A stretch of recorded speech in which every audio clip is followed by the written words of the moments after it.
আসসালামু আলাইকুম। সবাই কেমন আছেন? আশা করছি ভালো আছেন। আল্লাহর রহমতে আমরাও ভালো আছি। তো ভাবি সেদিন অসুস্থ ছিল। কিছুই খাইতে পারতেছিল না। তার নাকি নান রুটি আর গ্রিল খাইতে ইচ্ছা করতেছিল।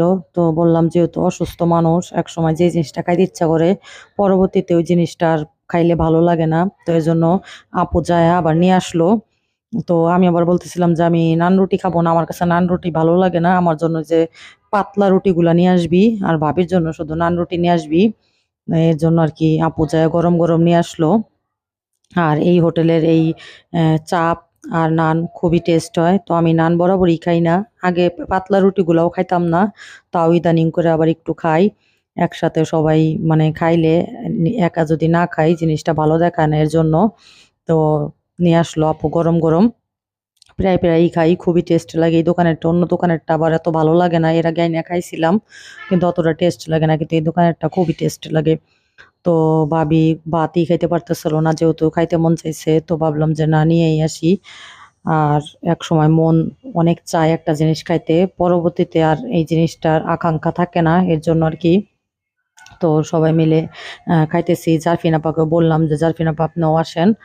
তো আসতেছে আর এদিকে আপু সবকিছু ভাগ করে করে দিতেছে।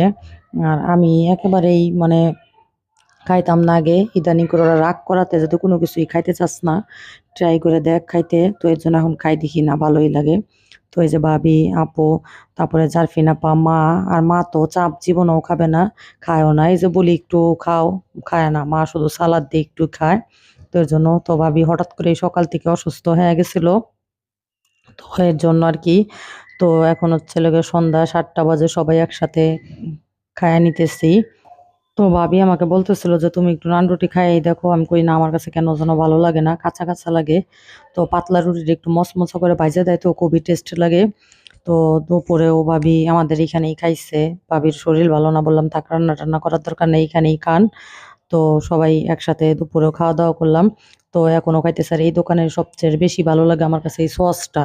আমি আপুরে বলছি যে না আমার চাপ একটু কম দিস তাও ভালো, কিন্তু আমার সসটা বেশি করে দিস, অনেক ভালো লাগে খাইতে সসটা। আর এদিকে যে আমার ছেলে, আপু এরা মজা করে খাইতেছে।